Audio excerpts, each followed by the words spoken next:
Chapter 4.2 Heartbeat. In the very beginning, when the creation was just at its first trials and errors, every creation was striving to evolve and become something new. Nature, humans, air as an element, everything. But once a certain level of stability of satisfaction in creation was reached, there came this dream. A feeling of achievement enveloped creators, who are also their creations, in a non-proactive state. There was the illusion of reaching the end of the journey. Only if we wake up from this dream and realize, even without needing to have the dredging strive to move forward or try to journey out of something painful. The creation process itself never settles down. Always changing is our true nature. This helps us evolve further as humans as well. We evolve into beings who would no longer resemble us as we see ourselves today, but embody more excellence. Reaching a certain stage of development does not make us complete. We are only then in our element when we evolve ourselves into ever new forms without a doubt holding us back, living our true purpose through trials and errors, the Creator being the creation. Subchapter: Take a chance. My heart pounds when you are not around. I've been waiting for so long now. I surrender. I feel distance and closeness to and from you at the same time. It occupies one space. My head is pounding. Confusion and despair are in the background. Why, oh why is this journey so joyous and rich? I can't have secrets from my own heart, and hearts are connected. That's how I know. I know that you feel far away from me. I feel the increasing distance as well. But that doesn't matter. Our pull is stronger than any other force. Two souls born at once, twins that share the same mother, moment. This connection lies beyond time, beyond existence. It was just the beginning of it all when we were burst into creation, inhaling one shared breath of life. Our union exists now in separation. From then on, everything was different, but the origin is our home. It is a home that only the two of us share.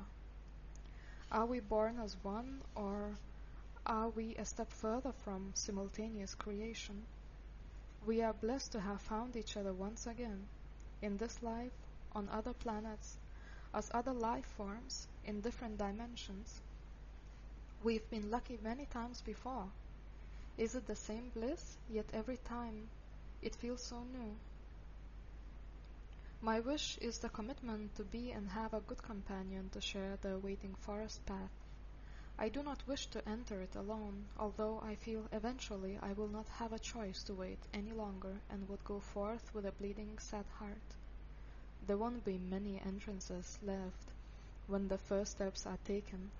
I'll ask for our spirits for a warm embrace. Nobody will see the path I've taken. Nobody will follow. The songs of birds and trees rustling in the wind will enlighten my feet.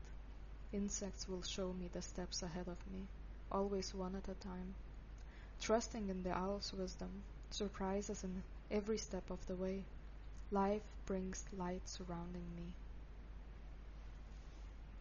Things you've done and things I've said are an echo of our meeting space. How much beauty we've already spread into the world, how much painful actions we've undone, determines the flavor of the celebratory moment. I've been holding myself back for way too long.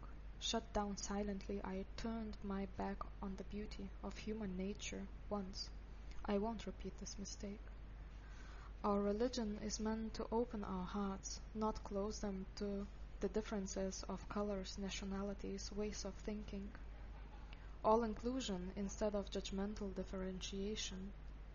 Won't you accompany, light warrior, in this peaceful march? Taking strength from determination, living life with conviction, pureness, and happiness. Our mother, the earth, strives for elevation. She asked us to come and enable the gate opening, to be those first flames who burn holes in ceilings, opening the view to the skies jeweled with the sparkling eyes, calling us to strive to reach them, to reach the heavens of our hearts, to free ourselves from limitations, to open the possibilities to achieve ever lighter states, to draw blessings that have been waiting on our doorsteps for centuries now. How much longer will they have to wait?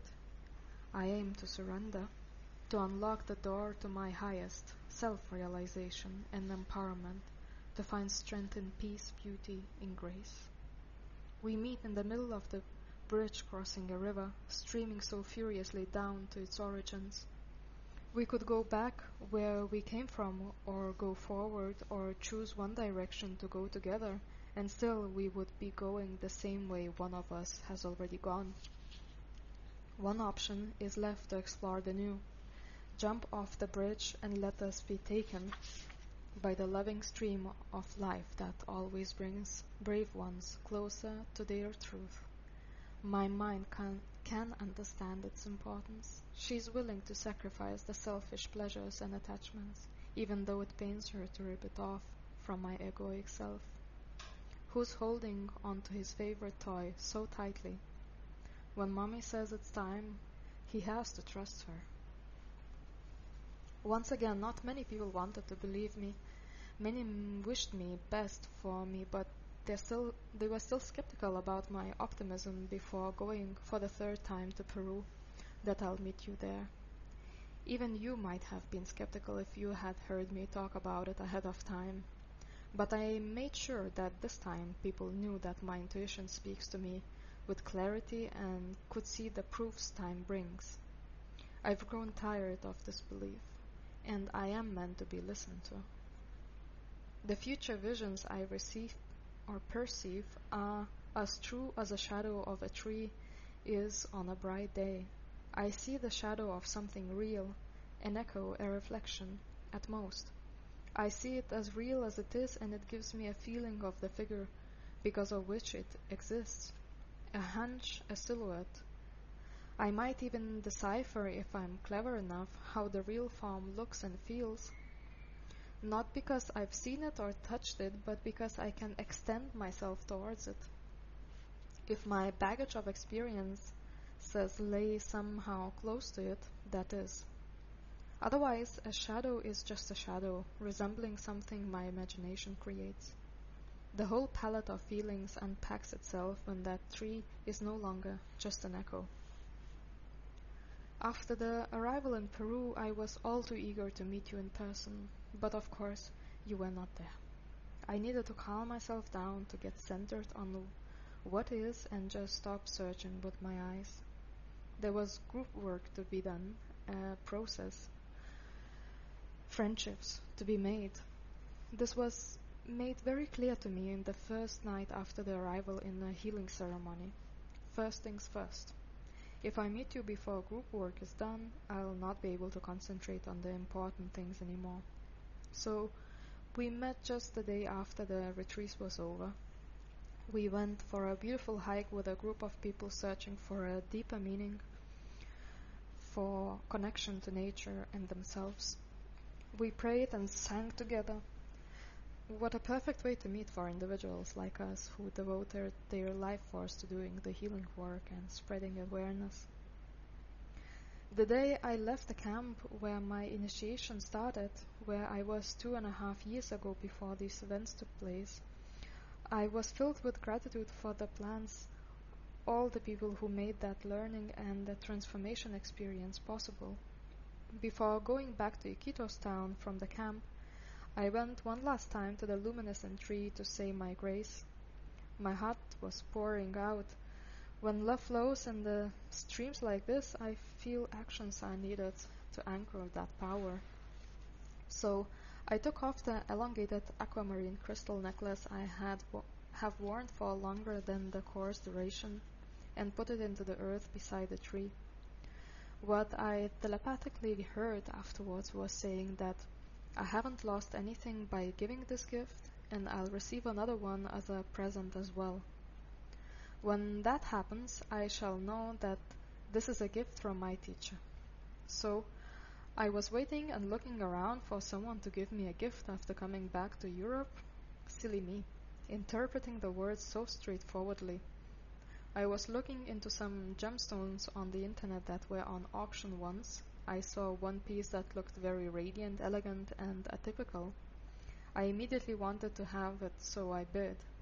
At the end of the auction, it turned out that I was the only one bidding. The starting price was €1.50, which was also the end price that I paid for this piece of jewelry. It turned out to be not just a mesmerizing eye-catcher, but also a lesson in breaking my interpretive rigidity. I was wearing the aquamarine for more than 2 years, day and night, by the time we met, and I felt called to give you a gift that is charged with all the experiences my path to you embraced. It's very precious to me. It is my protector's essence. At the end of our first shared day, it became yours. It means a lot to me. I even missed it hanging on my neck. For days to come, I kept on touching the spot where it used to be, wanting to hold it in my fingers. Nayarawa gave you this gift. In return, to my surprise, you also shared a gift with me. We were on a nature hike that day, and the weather conditions required us to have some warm clothes with us. I felt intrigued by your colorful, eye-catching hat, but for different reasons than my necklace. Honestly, it made me uncomfortable even to look at it because I felt I would not dare to wear such a hat. I wouldn't know what to do with the attention it brought me. Now I'm a proud keeper of the colorful Andean-style hat, which makes me feel like a parrot, but I love wearing it, especially with the ear covers down. This is what you transmit to me. Self-confidence, external energy management, visibility, clear vocal expression. I love that this time, after coming back to Europe, I chose to wear more Peruvian, sacred space ritual clothing in which I feel the most comfortable. I did not jump back into European elegance or clothing standards, or feel too shy to stand out. Although I always stand out in a way, but I'm conscious of my limits, even if my real comfort zone is behind them. Much gratitude for the comfy parrot look. Remembering the longing I had for you before we met spread tears in my eyes. I was so impatient, so not in peace. Now the thoughts jump forth and I find myself sad again. A snowy December forest covers my eyes. Back home, away from the oh-so-windy Andean peaks, I miss you, even though I am holding you in my embrace in the warmth of the autumn equinox.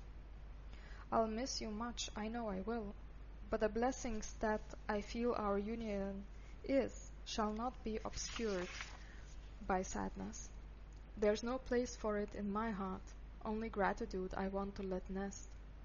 Your active presence is a treasure that found its way in the most magical, though crazy me, foreseen way. I was sad before. Your appearance in my life is a blessing I am so happy to receive. How ungrateful would I be if I'd shown sadness to the universe that gives me such gifts? I am grateful, Spirit. I won't allow myself to slip back anymore. Give me strength, give me insights to always keep track of my mind so that I can nourish beauty and love for the life force spreading inside me. I feel ready to start serving, doubtless, and out of pure state, at last. From the moment I met you, I fell in love with myself. Your compassion towards my once hurting heart was what I was allowed to shine upon you. A little tiger is sitting in front of a gigantic dragon, holding his ground, a peaceful warrior of heart. The moon and the stars enlightening our eyes as we looked into the depths each of us held. Little Tiger is not afraid of his greatness. He is comfortable in his own inner strength that is not all too visible. Fire in the tiger's heart is burning calmly, patiently, not making a noise, waiting for the dragon's heart to come and join the soundless rhythm. Tiger's heart is full of peace. even when the future vision does not meet the actuality. He knows that change the winds can blow. Rustling through the treetops, the wind carries a choice to set ourselves free from the loud noises, the burning shadows, the mistakes we've made. Feel the rhythm arising as we come closer, hearts quivering more and more like one. 12 days have passed until we need to part our ways and go in trust to see where the forces of divine guidance bring us, to discover our potential and that one path we might or might not go on. 12 days of connecting, of getting to know each other's stories and the insecurities we carry, of learning to see each other with unconditional acceptance. We have no attachment to the outcomes, making love like I've never experienced before, praying and singing to and with each other, being inspired and bringing laughter. Heart laughs when the truth flows, all in 12 days, but discovering love just in one day, the first one. When I saw your picture before meeting you, a shiver ran through my body. There was a difference. I tried not to fantasize too much, not to create an illusion for myself from which I would fall. Buddhist approach. No expectation, no disappointment. But when I saw you, nothing spoke against my initial shiver, even though I'd imagined something more spectacular to appear in me. Qualities you've exposed would have pleased anybody encountering you. Such a gentle soul, a talented speaker, singer, musician, and medicine man who heals through words, touch, and silent presence. You are disciplined, passionate, and strong, much like me, which makes it even better. Would you give me the honor? I'd walk beside you with grace and reverence, with respect and loving sight. I would care for your heart, accompany you on the healing journeys to support those who are open to receiving truth. I would love you without expectations and cherish your inner beauty. Shadows others might see in you, to me, are forms and shapes of colors. My heart laughs in your presence, enlightening dark valleys. You'd be my God in human flesh and my everything that is light.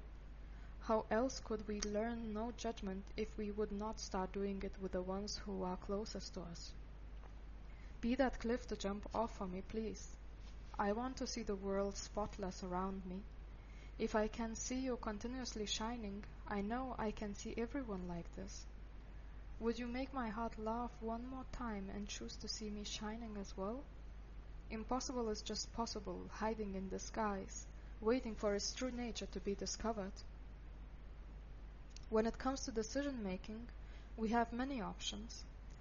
How can I make one that is in accordance with the short and long term, with my own and collective benefits? Decisions guide us through our days from one moment to another. Ideally, I am in tune with my intuition. I hear my heart's voice. This way, I flow like water in the riverbed, taking the least effort needed way down, where the love that is gravitation pulls me. But when I expand the moment, I have to be able to feel the time, to project future vision onto my actual actions, and to be aware of the results if I am the one creating the cause. Decision then is a commitment. My discipline and determination, my reason to act, hold me firm through the chosen commitments frame. If I decide to get myself a pet, I am committing to taking care of a lovely creature for the time of its existence in that form. If I decide to join a school, I might be committing to finish my chosen education. And if we go even longer term, into decisions that reach a lifetime or millennium, decisions I make then give a color and accent to all of my actions and my lifestyle. It is the truth that I stand for, and it's timeless. What is my truth? To maintain beauty and harmony in my surroundings and my relationships? Or to respect and cherish all life forms? Maybe to be the best possible version of myself at most? Or live a simple life away from mass consumption as an example to others? The truths I stand for and live in my actions make up the shape and transparency of my being. The more tests I get, the stronger my light is. Who am I not to choose to see the beauty when that's all there is? It is life's natural state. The vision I received is just a dream of a reality that once existed. When I was a man and you a woman, we graciously were taking care of our shiny, bluish bodies, long white hair as a jewel to our crowns. I knew how to adore you, how to act properly, respecting the independent individuality your being has created in and out of itself. Our connection was strong, not hindered by distance nor passing time, feeling no separation. Jealousy, hatred, and pain were feelings that belonged to different realities. Our light was pure. Unhindered, we had interactions with others with no less strong a connection than ours in a sexual way. No boundaries were set, no rules were attached to it. What a rich life experience. Once we were born here, the mission started to remember our best. All my life I have felt that I have a very well integrated masculine part of myself. I was always surrounded by men. I had good connections and understanding with them.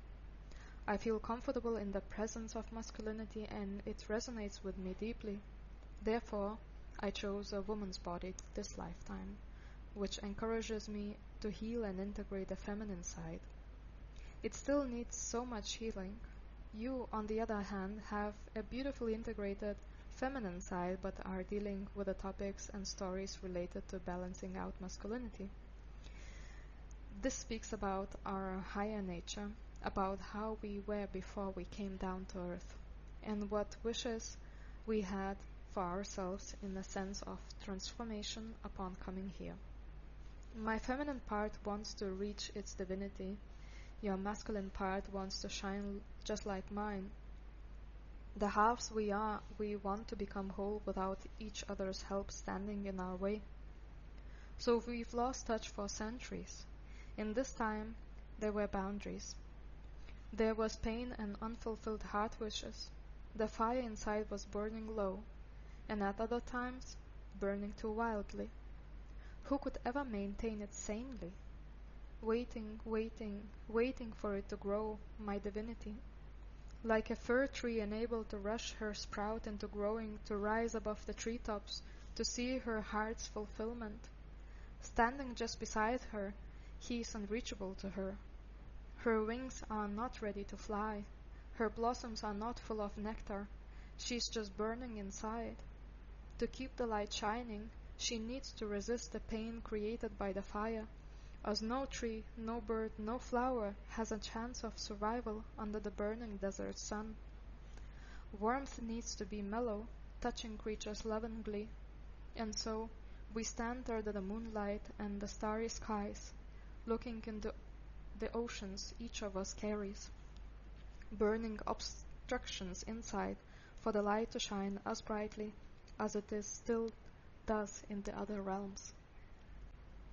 Freedom calls.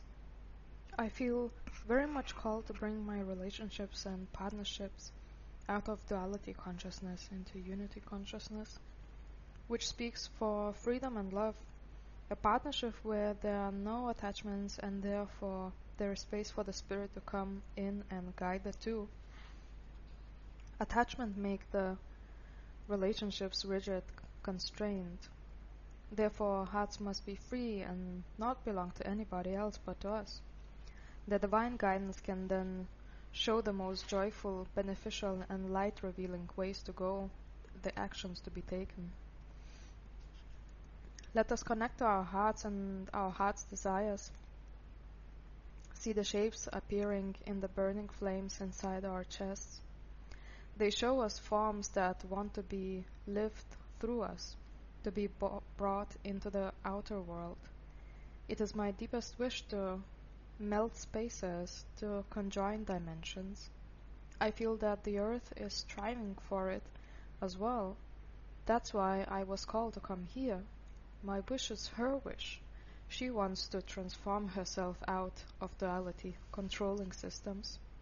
It's her time to blossom, so as it is mine. I can be one of these messengers who helps her anchor truth. That is my truth. That is her truth. Maybe that is your truth as well. Many people are on this path already. More than 7 years ago, when I was entering the living on pranas scene, a vision presented itself to me so clearly. I saw nature as extraordinarily radiant, vivid, colorful, and glittering. It made me feel mesmerized, at ease, fascinated, joyous. This is the higher reality of Mother Earth, heaven on earth, as I like to call it. Since then, this vision has had its firm shape burning in my chest. Forms I see in the fire are showing me that this reality is already possible, that heaven on earth is within us. We are the only ones who can unlock the doors to these spaces. Even though others will not be able to perceive it or see it, it will be my own personal bubble of light, my own other dimension, while at the same time others will be living in other dimensions and all on the same surface of this planet Earth. The reality I want to live in is my choice, and I am very stubborn in choosing the lighter one. On my way, I find more and more people, friends who want to live in the same light. Our paths cross, we share the joy, we share the choice. It's mainly about the choice. What seems so complicated is so simple. It takes just an inner commitment and standing up for it, day by day, moment by moment, choosing it. Choosing to live the life that is free of doubt, free from the need to control, to belong, free from the need to have somebody, something, only to myself, but rather to be joyous for the gift of interaction and grateful for those who want to share paths. It's always temporary, always just for a while. Sometimes it's just for one day, sometimes a lifetime or a few, or a timeless space in common work aside from the earthly plane, in the other dimensions that we came from and where we go back to at last. Mother Earth has called us from those dimensions to help her change the reality she's experiences, to help put the weights on the lighter side of the scale. We were the ones who willingly accepted her invitation as volunteers to come down and do the work, but also knowing that the good will be done for all that are alive. It will be a support for her and a big opportunity for us as well.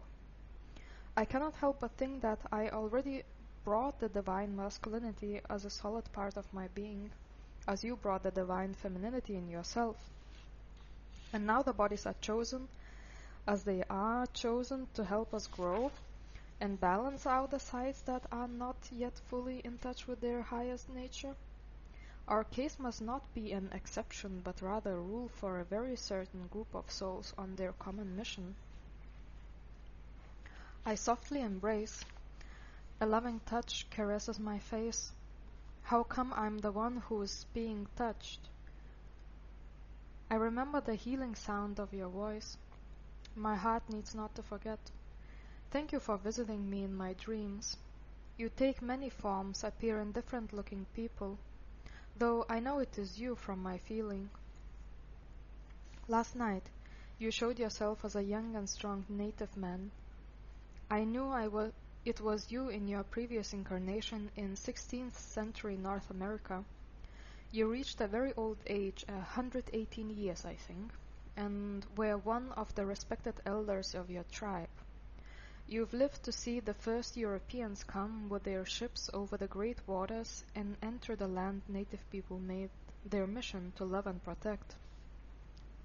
You knew ahead of time that great changes were on the way and that someday the wisdom would have to return to these lands. This will be the time you'll come again to undo the damage that brought so much richness as well. Some 350 years have passed, and you picked the seed your mother's womb carried. It is the sixth time you've come to experience a different form, creating a continuous story, every time as a man. I ask myself if we were so similar, and I also reached the most aware state in my fifth incarnation, also in the 16th century, why on earth would I dive in for three more, two of them being of a great challenge? Big question mark in my head. We have a 15-year age difference, which must be the key, so I wonder, why was it so important for me to save 15 years of age to reach the same stage of awareness? The answer lies in the future selves. I am 29 years old now, and 15 years make a difference concerning motherhood. In my mind, I have all that I will ever need and want. I am an energy bubble full of light. Inside of me, I can see everything lying prepared for me. No need for searching, nor for finding, struggling, or questioning.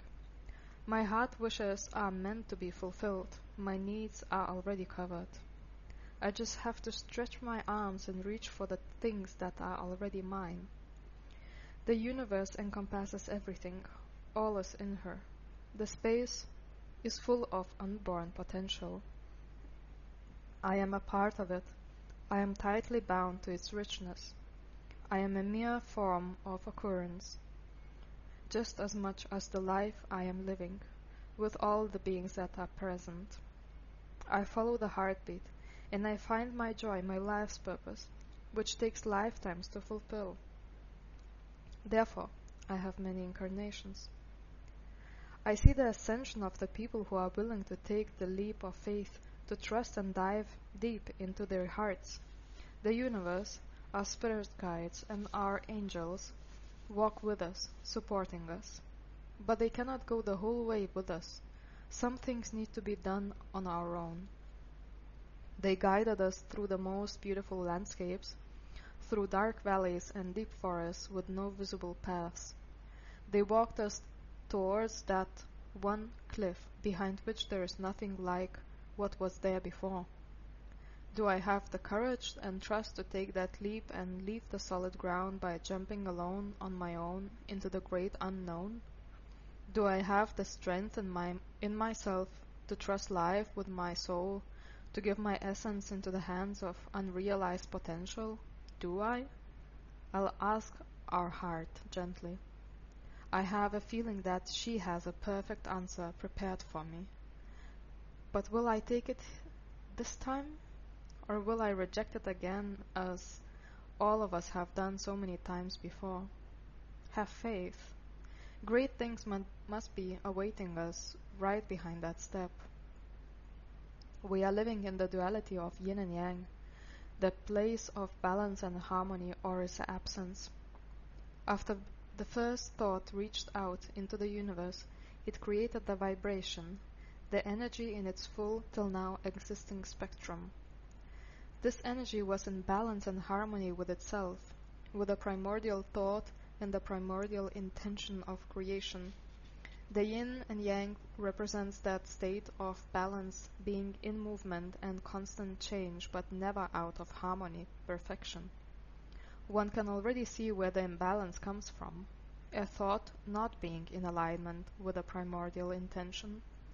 Each moment can be in balance with the origin of the first creation, no matter what form or action. But what was the first intention? What was intended? Heart knows it. She knows it because it is the space of her origin as well. Heaven on earth is reachable through that gate. It is the place of completion, the space of harmony, and many, many people already have made that space their home. We can be one of them if we decide to. I see many people ascending by willingly taking the leap of faith and jumping into the great unknown. It is the place of no struggle. Heart can accept, embracing everything that comes towards her and never stepping out of her own divine beauty. Her space is very well defined. Her focus always stays in the core of her being. Everything else is just being observed from this steady point. To be honest, It is a very biased way to investigate the world around me, but I take it willingly as my own perspective, because it is the place of unconditional acceptance. It is a choice each of us needs to make and a continuous anchor. Am I in or am I out? I pay attention to every being I encounter to see if they reach out to me from the space leading towards our heart or away from it. Each split of a second counts. That is what makes our path called life. Step after step, and only one at a time. The sequence of those little steps defines our destination. Where do we want to arrive? I have chosen heaven on earth for the beginning. If this connection is not the deepest one, my divine source of light, what will I have to endure when I meet you? Who is my own self? Hates I have already gotten access to are beyond my earthly self. How come all of it is happening for me? If I hadn't had visions about him, I might not have opened myself up in the way I did. I honor and am surprised again and again at how tricky and clever my guides are to make me think and feel a certain way about a situation so that I would jump right into it. I trick myself into it as well, as I do not see the ultimate truth lying ahead of me, but buy into my own interpretations and the stories I create in my head. Cases like mine need special treatment. If I encounter a treasure box on my way to light, I might just walk around it, wanting to reach the ultimate treasures promised to me at the end of the road faster. Is it good or bad? Might be both, depending on the circumstances. Lucky me, I am still open to play, to be seduced, to experience some radiance. It doesn't matter in which form or shape love comes, if only it is true in its essence. And if I go for one and find another still shining truth, love, and authenticity, why shall I complain about the path I was meant to take? He saw my strength and didn't let the doubts sneak in. Thanks to him I was able to see myself shining flawless, seen once again. Thanks to him I believed in myself 100% for the first time again, even if just for the moment. Thanks to him I am now able to see deep into my soul and know at last that I am for real, profoundly loved. Not by somebody. Love is simply within my reach. I feel it as a state of being close, soothing me, hugging me, caring for me, and always, always, always being there for me. I know my soul family is looking after me, and I can count on them for any favor I wish to ask. This friendship is from the endless times where a world is an action, not where a word is an action, not taken lightly. A promise has a world-changing impact, and so relations give their words. It is safe to be utterly seen, even during the most shameful feeling, earthly struggles, by those who have given their words of love. A word is a ripple that never ceases to expand in its effects, the ripple that carries the waves of a loving change. 3 years have passed until I finally finished the initiation process. I started in the Peruvian rainforest, which is nothing else but being able to connect the invisible realms with the material one and allow the weaving and waving among them. There was the increasing feeling of spirit guides being constantly present in my life, speaking to me through signs and encounters, leading me through the hurdles they've created, giving tests, teaching me through practices, and guiding me towards a much stronger and more satisfied version of myself. For the circle to become round at last, there must be a sparkly ending touch. My first vision, just when my education started, was a promise. a future outcome in disguise, a promise brought into this tangible reality. Who could maintain it sane? Me being my own inspirational example. That's how much self-love I gained in the meantime, of stubbornness to follow the path towards a brighter future vision. I was like a new star approaching the earth, shining more and more like the sun. Enduring my own inner struggles caused me to feel the old pain. And there was a lot of letting go of old hurts over the past years. Keeping the old pain inside takes away the necessity of dealing with life's actual problems properly, as there's always an excuse for my behavior as an immature adult. Growing up hurts, but the blessings surrounding the events kept showing me the future delight, the light at the end of the tunnel, misty fog clearing up the view and letting in sunshine. It is all worth it. The feeling of falling in love is a sudden energetic opening of one's heart, like the moment a deep breath at last is taken in after living with a feeling that the weight of an ocean is lying on one's chest. The precious life-bringing gust of air streams just right in again, all by themselves. Subchapter: To love. Here I am, a fir tree in the forest on a mountain slope. I live among my siblings, fir trees, birch trees, birds, and all kinds of other forest creatures. My gaze, my focus, is fixed directly in front of me and always only in this direction, because my love, my mountain, is holding the other side of our home valley, with a lake under his feet. He is the only one so special. I do not see the others. Everything around him fades away in his mysterious ambience. I am turned to his side day and night. I am living only in one pure feeling for him. I find no thoughts, wishes, or longings within me. I am afraid of no dangers, because my existence was already fulfilled from the moment I saw him. So many years I felt his presence, but could not see. Big trees were standing around me, not letting me see what secrets lie behind their high heads. Only the birds were bringing me some soothing news, as their songs were about the majestic one. So many years have passed, and I grew into a fir of stunning beauty and strength. I raised my head far above the others so that no one would ever stand between me and my beloved one. My bliss, my life's essence. I lived in love from the moment my sprout cracked my seed, bewitched. Nothing else mattered. After some uncountable moments, the feeling slowly starts to become clear.